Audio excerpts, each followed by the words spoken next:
Tinya wilila hangalondi zega tiemi tinya wilila fala kachideme tinya wilila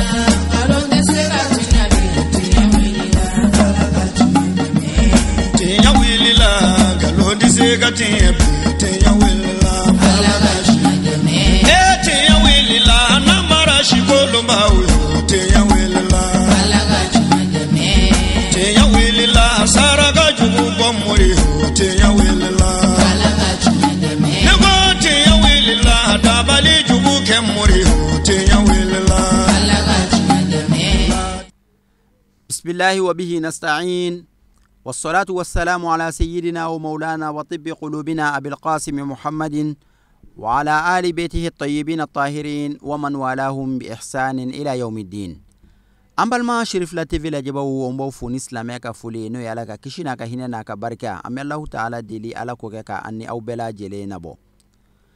أمبل ما كي الأستاذ داودا جرح مالدينو من سجرو بينينو إسبان جمانا ما shirifu kanuba bado wa shirifu deme bagado ni mami ngara shirifu kanuba ya nu deme baga fo alaka maudi iyerema munu meke ere kanuba ni ideme baga o hukmu kannala jekulu sigira senka ka toda ankara mola no fans club ustaz Dauda Jara ni anyema bayi Adama Lamin Sangare o jekulu nka sankelen sigili hukmu kononala o ye Qur'ane kalamba buluda akera ujabalala sebeni goro sibirido septembre kalo kile muga ani woro samba fla ani muga tonde farla nyogonka kay yasin kala noye Qur'ane dusuku yen shinye binani ani kele ka duwauke jamana yi ka kla ka duwauke tonye alaka barka don ala suratu yasin kala nen ko ke feka dafa ka kla ka yasin duwau kala ka duwawu di an karamɔgɔw ma n'o ye namakirilakaw ye o dakurunya fila min sɔrɔla yasin kalan hukumu kɔnɔna la an karamɔgɔ ali namakiri fo ka taa se jangine namakiri ma olu ye min fɔ an ka jɛ an ka olu lamɛn an kɔni nana an bɛna kalan de kɛ n'o ye yasin siɲɛ 41 ale ye kuranɛ dusukun fi kulli shay'in qalbu wa qalbu Qur'an yasin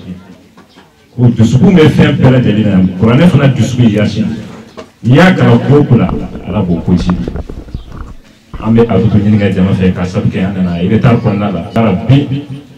kɛnɛ ye sirikun ye sirifu mun tɛmɛni ye n'i ye sirifu tɛmɛ i y'a labɛn dɔn kuranɛ yɔrɔ dɔ f'an ye qul ma as'alukum alayhi min ajrin illa al-mawaddata fil qurba ala kira ko k'ale ma sara foyi ɲini an fɛ a ka ci lase la fo n'a kɛra a ka denbayaw kanu ahlul bayt ni groupe sigira k'u bɛ n'o dɛmɛ vraiment u yɛrɛ de dɛmɛ o ye ala dɛmɛ u ye ala dɛmɛ vraiment ala k'an n'u dɛmɛ ala k'an n'u kɔrɔta bijahi Mustafa salli ala Muhammad minnu ani minnu ye ɲɔgɔn dɔn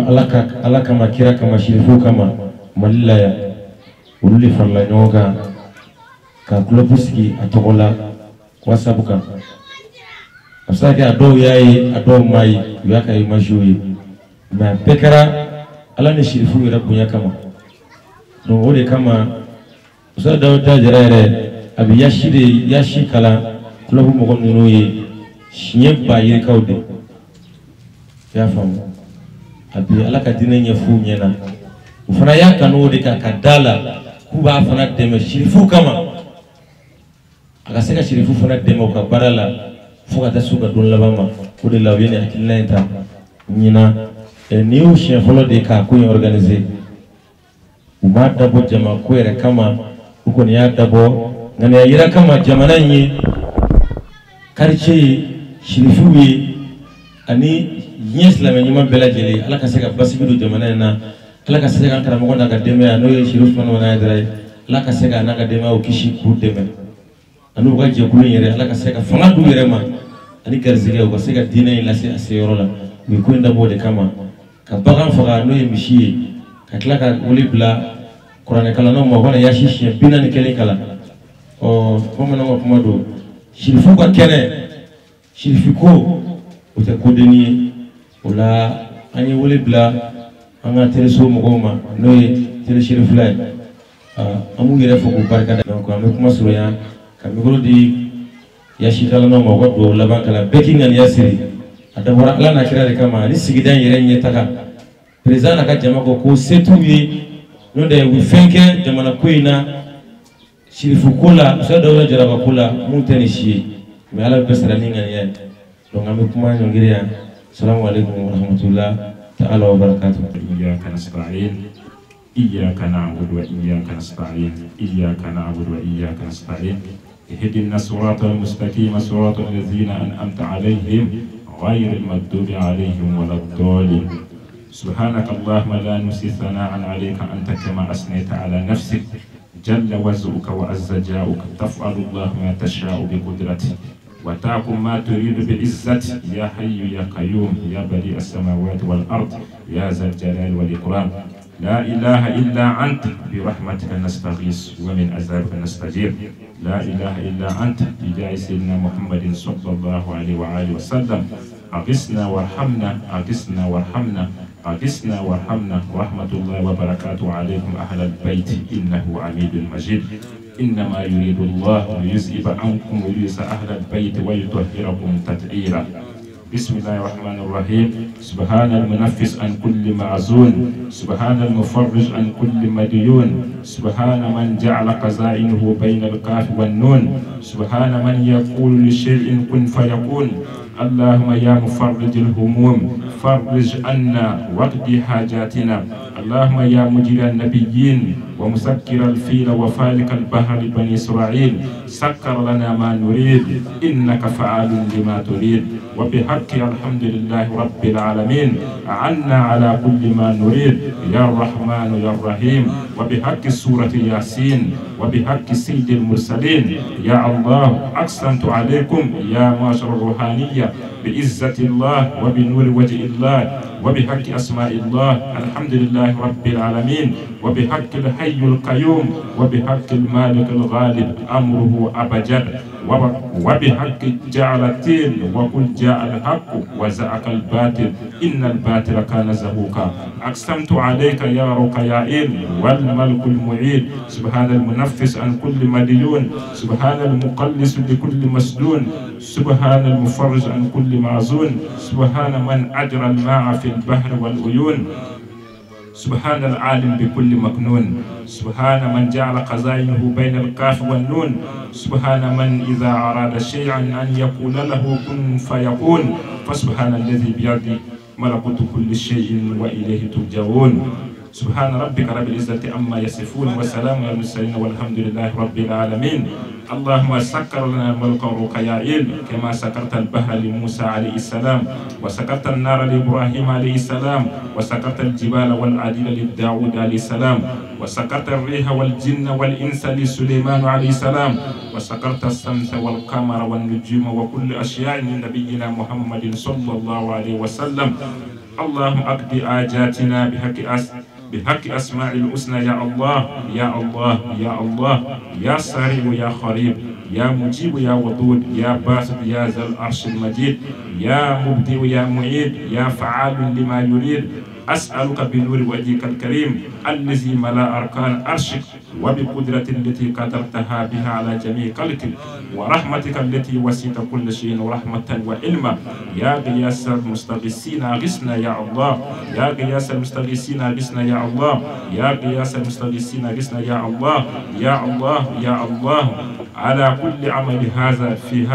في ساحة هذه يا غياث المستغيثين يا الله يا الله يا الله يا الرحمن يا الرحيم اللهم سكر لنا ملك الرقيائيل قد شغفا حبا يحبونهم كحب الله والذين آمنوا أشد حبا لله كلا لا تطعه واسجد واقترب صلاة لا توصى عددا على جميع النبيين والمرسلين وعلى الملائكة والمقربين وعلى جبريل وميكائيل وإسرافيل وعزرائيل وحملة العرش والكرسي وروحانية صلاة زاكية فاضلة طاهرة راضية تامة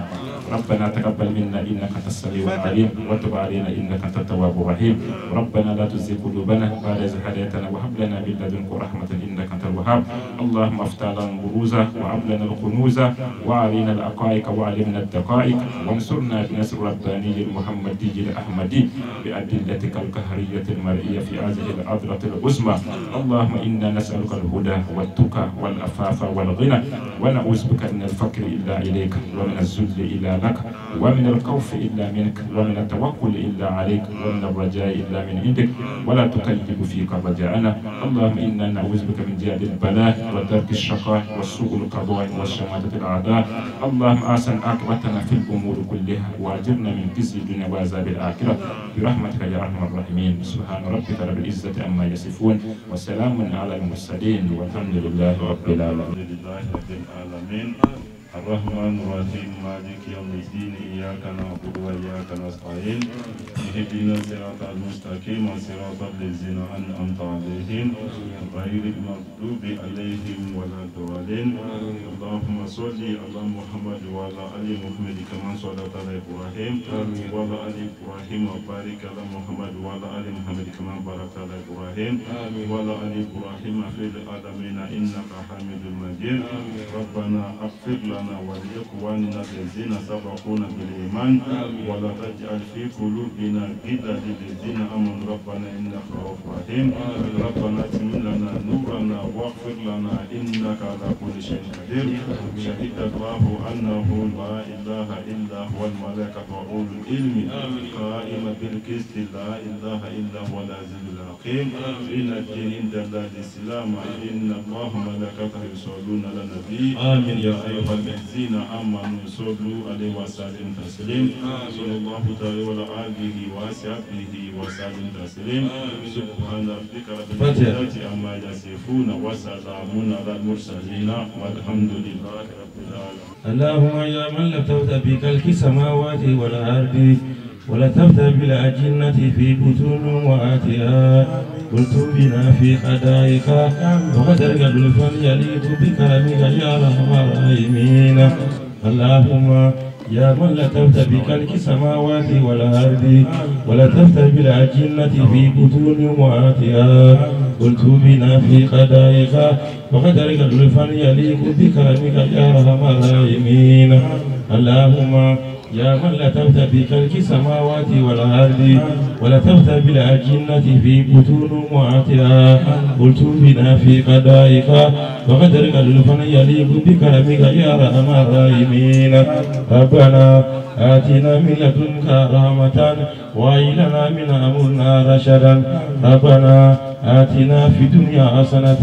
وفي الآخرة حسنة وقنا عذاب النار اهدنا الصراط المستقيم صراط الذين أنعمت عليهم غير المغضوب عليهم ولا الضالين آمين سبحان ربك رب العزة عما يصفون وسلام على المرسلين والحمد لله رب العالمين. Nindakunya fulani nun temelen kofe tondew to munu beno ma chama yi uka nisodia yira nini mbara yi Gafu Sise ale fans club tondi Saranfin Kamara ale secrétaire général yi ton konnala ulu fana yi uka nisodia yira nin kenen kono A'udhu billahi minash shaitanir rajim bismillahir rahmanir rahim Allahumma salli ala sayyidina Muhammad wa ala ali Muhammad wa sallim taslima Assalamu alaikum wa rahmatullahi ta'ala wa barakatuh. Ame fali ame sali caya an kuntigi Muhammadu ka barka da nabaga belajili aman karama ko fomi ya Seydi Sheikh Usman Madan Haidara antingina anaka dimaya belajili ko bas santara wuriga ka ba yoru chemin kera sababu ye ka muso bo filila ka chew bo filila vraiment antingina an karama ko vraiment mi kenen kambi ama anga usazi baka keneka noye baya den ni masandu ya de sulman jarabal make akasra fola rende ne sigiro bele no Côte d'Ivoire no wakati ma alla yen sigiro be Bamako ni wakati na komi ala masra bla folo vraiment annana ni yasi kalaina ambe groupe la dem bela jele fo kan na baka bela jele fo n'o ye Usa Dawuda Jara ye a sigiyɔrɔ bɛnnen don Espagne dugukolo kan nin wagati in na si jan ni kɛnɛ labanko ɲuman Ala ka dan n'a ka denbaya bɛɛ lajɛlen ma an bɛ groupe la den bɛɛ lajɛlen fo yaasi kalanda mɔgɔ min na dugawu o dugawu kɛra yarabi Ala ka dugawu ninnu bɛɛ lajɛlen minɛ hami bɛ fɛn fɛn na yarabi min ni Ala ta bɛɛ bɛ yarabi Ala ka bɛɛ lajɛlen dilan fɛn fɛn nana an bɛ foli ɲase tɛbɛ Sherifula ma an tɛ ɲinɛ maa si de kɔ an tɛ se ka lamɛn ba wassalamu alaikum warahmatullahi ta'ala wabarakatuh. A'udhu billahi minash shaitanir rajim. Bismillahir rahmanir rahim. Assalamu alaikum warahmatullahi wabarakatuh. An bɛ an balima silamɛw bɛɛ lajɛlen fo ka dugawu kɛ aw bɛɛ lajɛlen ka tila ka dugawu ɲini aw fɛ kalan minnu kɛra sisan ani yasin dugawu min kalanna an b'a ɲini Ala fɛ Ala ka kɛ bɔdaya n'aw bɛɛ lajɛlen a kalanna ka hamina ko to mɔgɔ o mɔgɔ la Ala ka bɛɛ lajɛlen ɲɛnabɔ Ala ka hami ninnu bɛɛ lajɛlen nɔgɔya o la aw denmuso n'aw balimamuso Saranfin Kamara secrétaire général do fan club groupe sanfɛ n'o ye Usa Dawuda Jara ka groupe ye wala n bɛna bɔ ka discours kalan inchallah. Bismillahir rahmanir rahim. Messieurs les maires, messieurs les représentants du chef des quartiers, messieurs l'imam, mesdames et messieurs, nous sommes très heureux d'être ici à Sebenikoro ce matin pour participer à la cérémonie de remerciement de cette lecture coranique. En effet, cela fait une année que nous avons entamé ce travail de sensibilisation et de la lecture du Coran Yasin sur le groupe Fan Club Usa Dawuda Jara FCODD, dont les objectifs sont aider l'islam avec l'âme et l'argent, mettre les hommes et les femmes sur le bon chemin du guide à Seydi Cherif Ousmane Madani Haïdra, faire montrer aux hommes et femmes qui veulent travailler avec du guide tout en lui faisant confiance. Comme vous le voyez, les résultats auxquels nous sommes parvenus sont entre autres une lecture coranique digne en son nom, les prêches. Au début, nous étions au nombre de moins de 100, mais présentement, nous sommes plus de 200 et quelques personnes sur ce groupe. Nous sommes donc confiants qu'avec votre soutien, chers invités, nous pouvons faire beaucoup de choses ensemble à l'avenir dans le cadre de la lecture du Coran Yasin et de la sensibilisation des hommes, des femmes et des jeunes à l'islam. Nous vous remercions pour votre aimable attention. Wassalamu alaikum wa rahmatullahi wa barakatuh. Ante bo kuma konna la fiu fangan fanan karamogo fo a Seydi Cherif Ousmane Madani Haïdra. Ale min kɛra sababu ɲuman ye k'an bɛɛ lajɛlen fara ɲɔgɔn kan, k'an bɛɛ lajɛlen kɛ fa kelen ba kelen ye, k'a sɔrɔ an tɛ ɲɔgɔn dɔn fo Ala ko. O la an b'a ɲini Ala fɛ Ala ka sijan ani kɛnɛ ni labanko ɲuman di a n'a ka denbaya bɛɛ lajɛlen ma. Ala ka an n'u kisi jugu dogolen ni bangelen bɛɛ lajɛlen tɔɔrɔ ma. Aw kɛra anw ma ɲɛmɔgɔ ɲuman ye, Ala k'an k'u ma ko mɔgɔ ɲuman ye, Ala ka n'an k'u janfabaga ye, Ala ka n'u janfabaga bɔ an na. O kɔfɛ an b'an ka seko yɛrɛ fo n'o ye Usa Dawuda Jara ye. Ale donna ni Sherifu Kanu ye, vraiment an b'a fo k'a barikada. Ale sababu la bi anw segira nin kɛnɛ kan, ale ka wuli ka jɔ sababu de y'a to nin bɛɛ kɛra. O la an b'a ɲini Ala fɛ Ala ka sijan ni kɛnɛ ni labanko ɲuman di a n'a ma. A ka laɲini ye min ye, Ala k'a sabati. An b'an ka président ba yɛrɛ fo n'o ye Adama Lamini Sangare, an b'a fo k'a barikada, ka duwawu k'a bɛɛ lajɛlen ka tila ka duwawu ɲini a fɛ. Yarabi Ala k'an n'a dɛmɛ. Ni ale ka cɛsiri ye, vraiment a ye Usazi jigi fa, a y'a jigi fa. O la an b'a ɲini Ala fɛ baara mun daminɛna, yarabi Ala k'a bɛɛ lajɛlen kuncɛ hɛrɛ la. U ka laɲini ye fɛn o fɛn ye, Ala k'a bɛɛ lajɛlen sabati. An bɛ TV Sherifula mɔgɔw yɛrɛ fo kosɛbɛ ka duwawu kɛ aw ye. Yarabi Ala ka ɲɛtagaw di, Ala ka laɲiniw bɛɛ lajɛlen sabati. K'an ka zikiridalaw fo. Zikiri namakiri ka taa se a tɔw bɛɛ lajɛlen ma. An bɛ nabagaw bɛɛ lajɛlen fo ka duwawu kɛ aw ye ka tila ka duwawu ɲini aw fɛ. Vraiment aw ni ce aw yɛrɛ ye. Duwawu minnu kalanna Ala k'a minɛ n'aw bɛɛ lajɛlen ma. Ni kun y'aw denmuso n'aw balimamuso de ye Saranfin Kamara. An bɛ hakɛto dafalen ɲini aw bɛɛ lajɛlen fɛ n'an donna min gasi la. Wassalamu alaikum wa rahmatullahi wa barakatuh. Abubakar Sidibe ni ale ye farikolo ɲɛnajɛla ye ni u ni tɔn in ɲɛmaaba bɛ ɲɔgɔn sɔrɔ farikolo ɲɛnajɛ sira kan. Ani Jorobo Silla olu fana maaw ka nisɔndiya dogo ni nin duwawu kalan ye. An bɛ Ala fo k'a barikada. Ala ye nin kɛnɛ yira an na ko min kama an sera Ala n'an balima sababu Lamini sababu don an jɛɲɔgɔn ne don an tɛrɛmakɛ yɔrɔ la an sera yan o de kama bi Ala ka fɛn kɛ fɛn sabatilen Ala ka saraka yi minɛ jɛn Ala ka banbalen to ala ka banbalento kira ka banbalento a sigi kun ye sirifu min yɛrɛ ye ya rabi ya ala ka ɲɛmɛ ɲɔgɔn na ala ka ɲɛmɛ ɲɔgɔn na kuma caman t'anw fɛ nin ko in na an jɛ ɲɔgɔn de don farikolo ɲɛnajɛ yɔrɔ la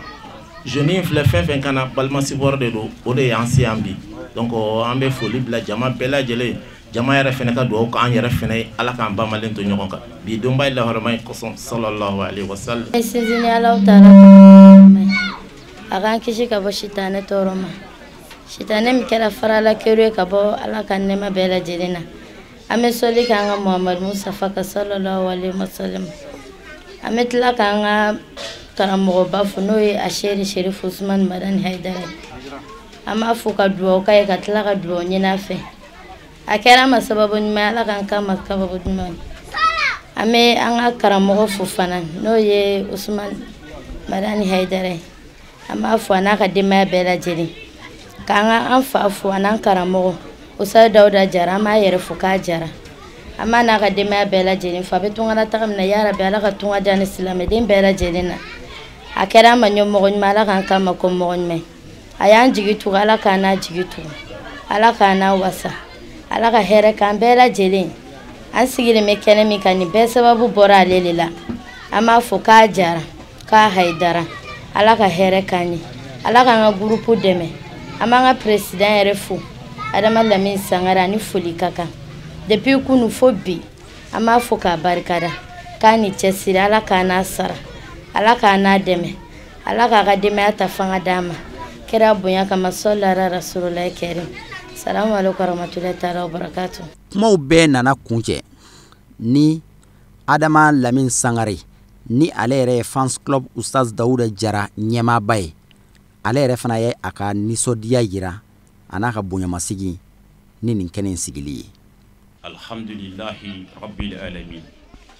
an bɛ ala fo k'a tanto ka waleɲuman dɔ ka barikada danti tanto min na an seko damajira bɛɛ la o ka dɔgɔ ala faama la setigi folen kɔ an b'a fɔ ko aw salamu alaikum nabaga bɛɛ lajɛlen bamanan ko n'i y'a mɛn i ɲɔgɔnna gɔngɔn duuru tɛ i tɔrɔn fila bɛ dugu ma an bɛ foli fɔlɔ sabu ɲuman na n'o de ye a seyidi sherif usman madani haidara ye zamzamiyu makiyu tamaniyu a sahibul quran a sahibul hadis a sahibul din a sahibul hikma a seyidi sherif usman madani haidara belebele min nana dinɛ bɔ fasan kɔlɔn kɔnɔ ka bɔ ka i jɔ n'a ye anw ka hɔrɔnya an'an ka silamɛya bɛɛ la an kan k'a fo sirifukɛ a nali kɛra wasa ye n balimakɛ n balimamuso e bɛ se k'a fɔ ko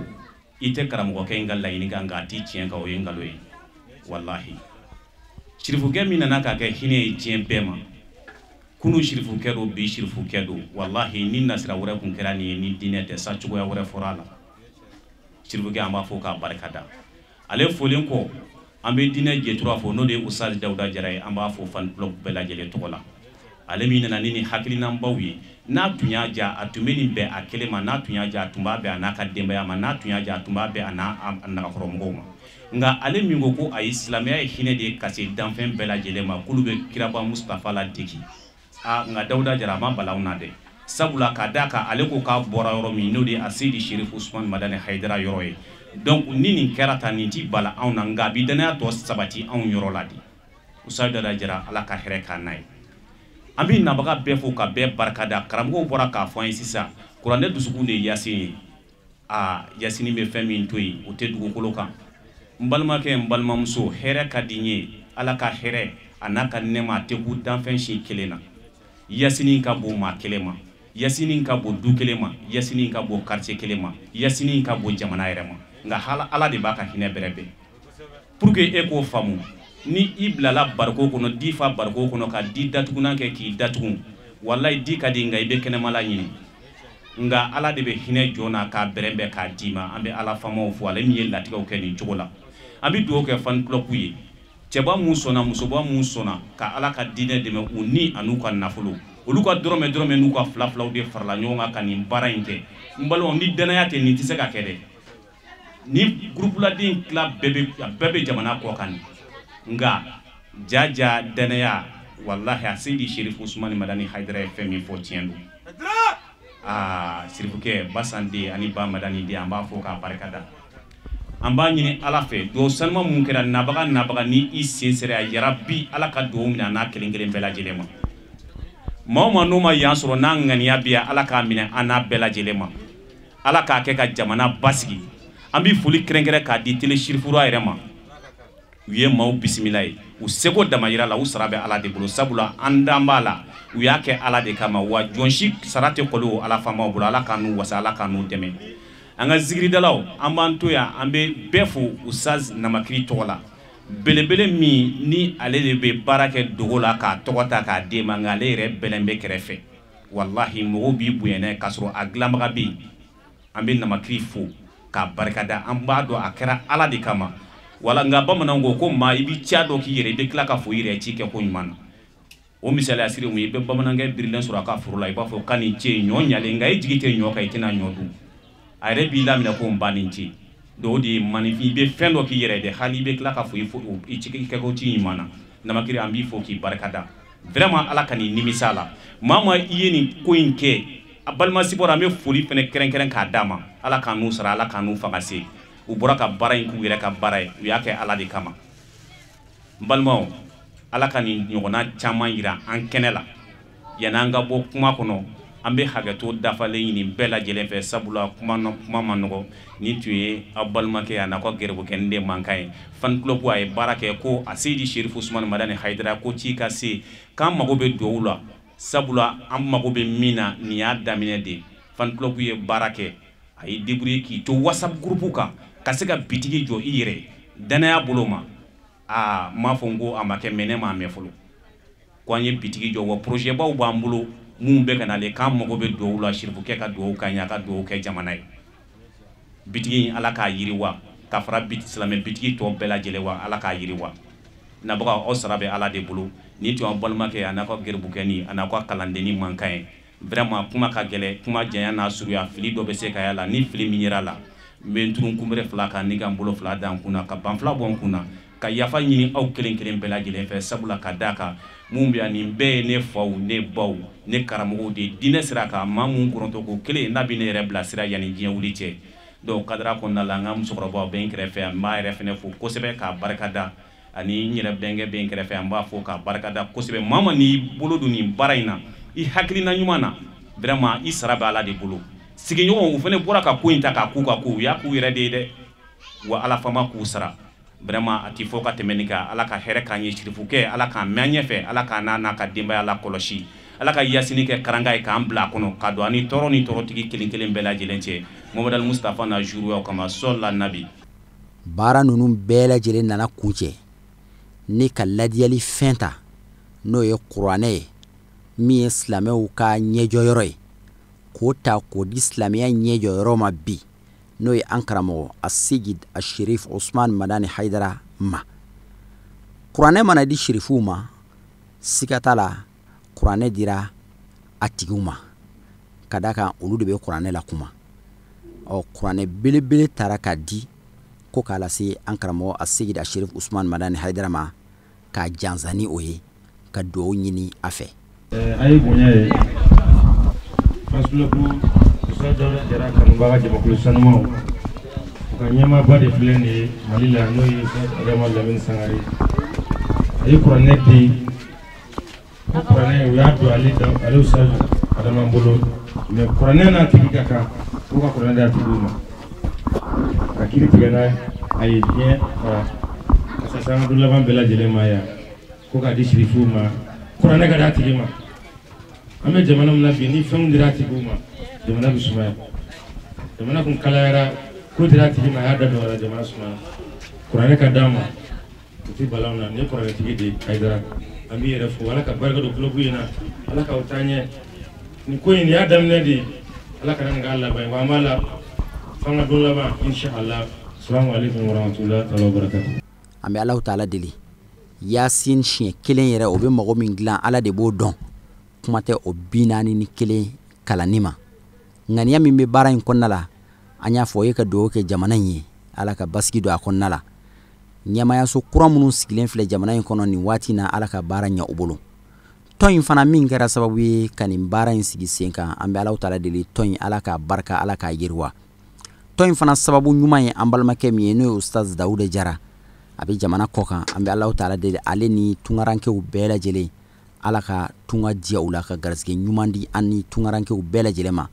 ka jamana in basigi ka segin ni u bɛɛ lajɛlen ɲumana ka san nataw fana ta yira na wassalamu alaikum wa rahmatullahi ta'ala wa barakatuhu.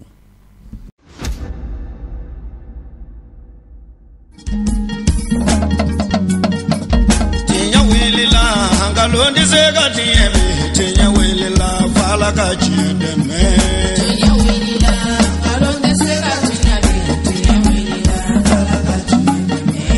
tenya welela ngalondi sega tieme tenya welela fala ka chideme tenya welela na mara shikolo mawe tenya